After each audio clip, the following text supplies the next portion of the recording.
Get your pen and write your story all over again. And this time, learn the lessons, motivate others, and share that inspiration. Dear Max FM with DJ Chini. Dear Max FM, minsan parang walang saysay ang buhay. Parang walang kulay.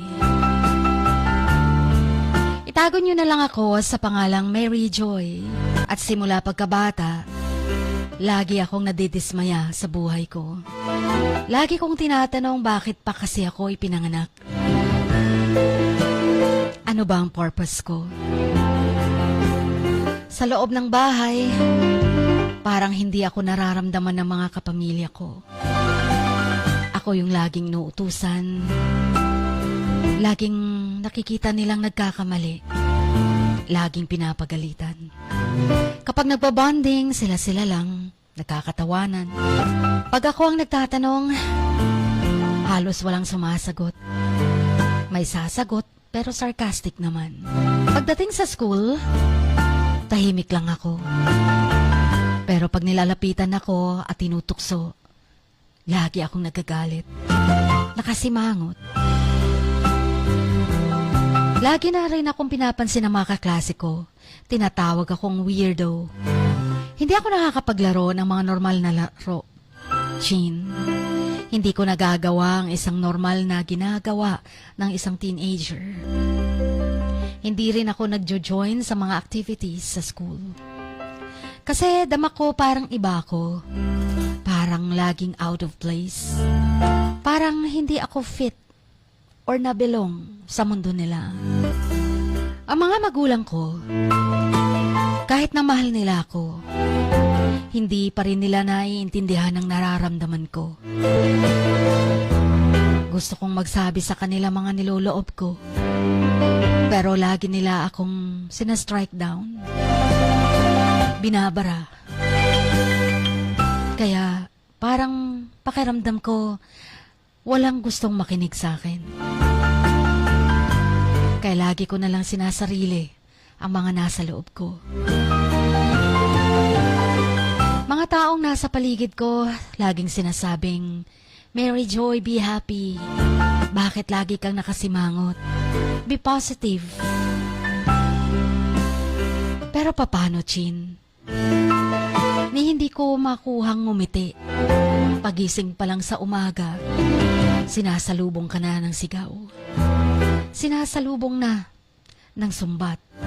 Paano nga ba? Paano nga ba ang sumaya? Lumaki ako, naging teenager ako, pero ang mga problema hindi pa rin nawala. Lagi akong nag-iisip, bakit ako? Bakit ganito ang buhay ko? Ang lungkot. Napaka-miserable.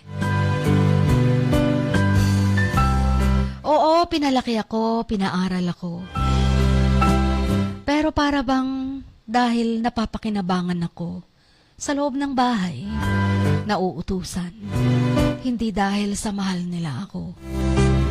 Kulang na nga lang, palayasin nila ako eh. Dagdag palamunin lang daw ako.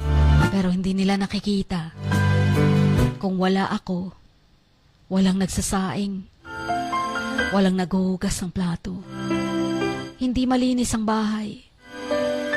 Hinaantay pa nila ako mula sa school para may makain sila. Pero bakit ang tingin nila sa akin? Kalabisan sa buhay nila. Mga kaibigan ko, wala. Kasi parang wala namang nakaka-understand sa akin, Chin. Minsan nag-iisip na ako ng masama. Minsan nakakita ako ng mga blades, mga kutsilyo. Iba na ang iniisip ko. Lagi kong sinasabi na, what if? What if mawala na lang ako sa mundo? Mas maganda siguro kung wala na ako. Matutuwa kaya sila. Wala nang dagdag palamunin. Wala nang dagdag sa sakit ng ulo nila. At ang higit na nakakapagpahirap sa akin, ang tanong ko sa Diyos. Lagi kong tinatanong ang Diyos, bakit mo ako ginawa kung ganito lang ang buhay ko? Totoo ka ba, Diyos ko? Hindi mo ba ako mahal bilang anak mo? Hindi ko maintindihan kung bakit. Pero parang iniwan ako ng Diyos, Jean. Tumigil ako sa pagdarasal. Tumigil ako sa pag-attend ng simbahan. Ayoko nang magsimba.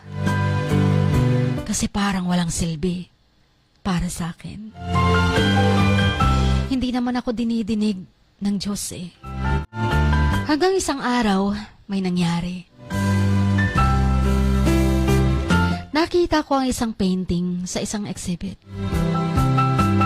Isang babaeng nakatayo sa gitna ng dagat. May mga along umaapaw. Pero ang mukha niya, puno ng kapayapaan. Tinanong ko ang sarili ko, paano? Paano niya naabot yun? Napakalalim ng paghinga ko, Chin. Pero nagdesisyon akong, what if gagawin ko din to?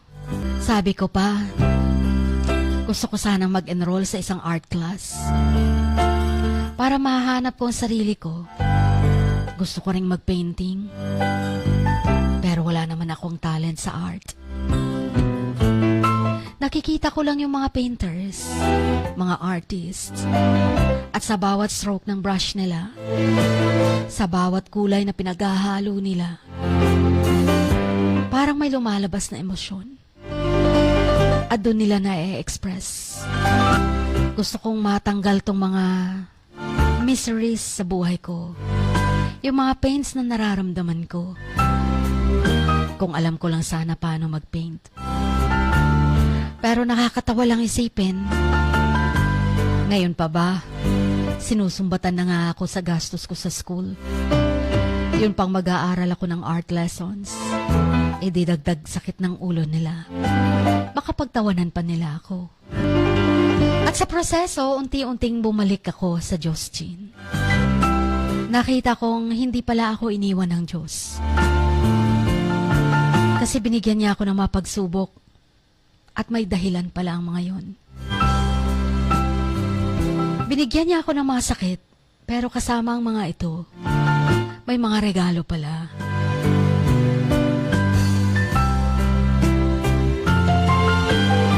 Binigyan ako ng mga kaibigan. Tapos unti-unti ring napapansin ako sa loob ng bahay.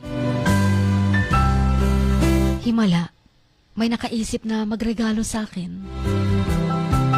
Mga pinsan ko, mga kapatid ko.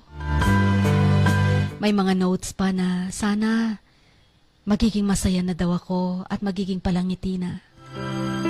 Huwag na daw akong suplada. Doon ko na-realize na may mga tao palang nakakaintindi sa akin. May mga pagkakataon palang gustong magbukas ng self nila para magbukas din ako ng self ko sa kanila.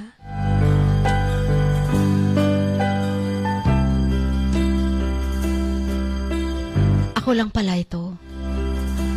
Ako ang may hawak ng buhay ko. Kasalanan ko dahil tinolerate kong maging malungkot ang buhay ko. Hindi pala nakasalalay sa iba ang buhay ko. Kung pipiliin kong maging masaya, kaya ko pala. At hindi dahil base sa mga nararamdaman ko sa ibang tao. Ngayon, Chin, ako si Mary Joy. At ang buhay ko, may saysay na. Na-realize ko sa painting na nakita ko na nagpaalala sa akin. Isang babaeng nasa gitna ng alon. Mga alon na nagsisilbing mga challenges sa buhay. Pero mapayapa ang mukha ng babae. Hindi nagpatinag sa mga alon. Na-realize ko na okay lang palang mag-isa. Okay lang din palang maging iba. Kaya gustong-gusto kong bumibisita sa mga painting exhibits.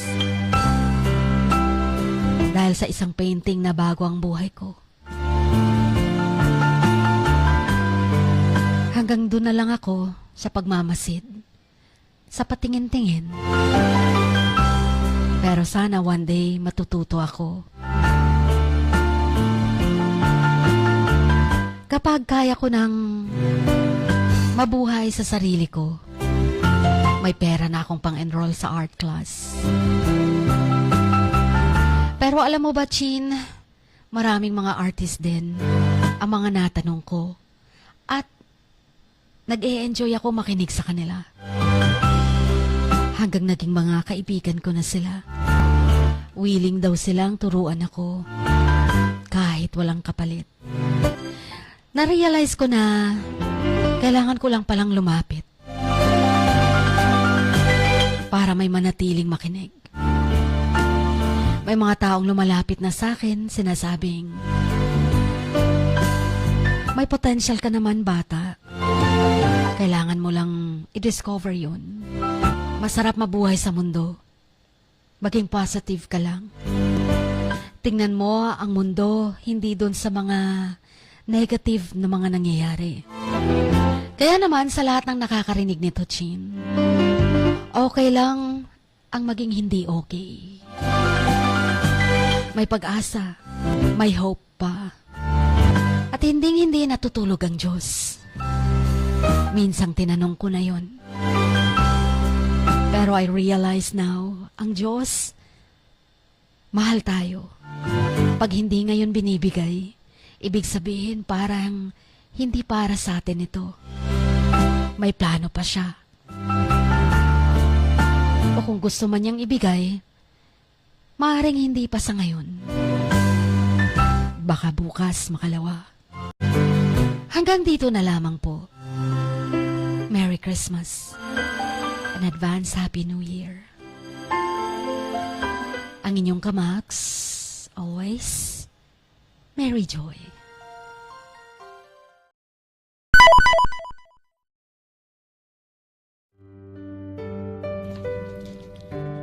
Sa bawat pagluha mo, may nakatagong kwento. Sa bawat ngiti mo, may gustong sabihin ang puso mo.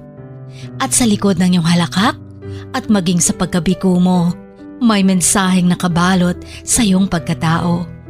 At ang tanging nais mo lamang ay mapakinggan ang mga ito ng buong mundo. Dear Max FM with DJ Chini. Life has got all those twists and turns. Stand up for what you believe in. What lies behind you and what lies in front of you pales in comparison to what lies inside of you. Dear Max FM with DJ Chini. Sabi nga nila, ang pagsusulat kapag masyado mong diniinan hanggang sa susunod na pahina ay nagmamarka. Katulad ng pagmamahal, kapag masyado mong ibinigay ang lahat, yung sakit na gawa ng nakaraan, dala pa rin hanggang kasalukuyan. Dear Max FM, you own your story and you are the author of your own book of life. Don't let others write your script, but let others hear your story and make them inspired.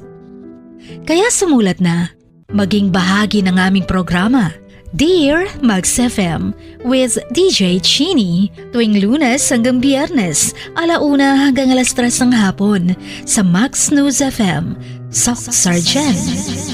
Love, life, and lessons from the past, only at Dear Max FM with DJ Chini.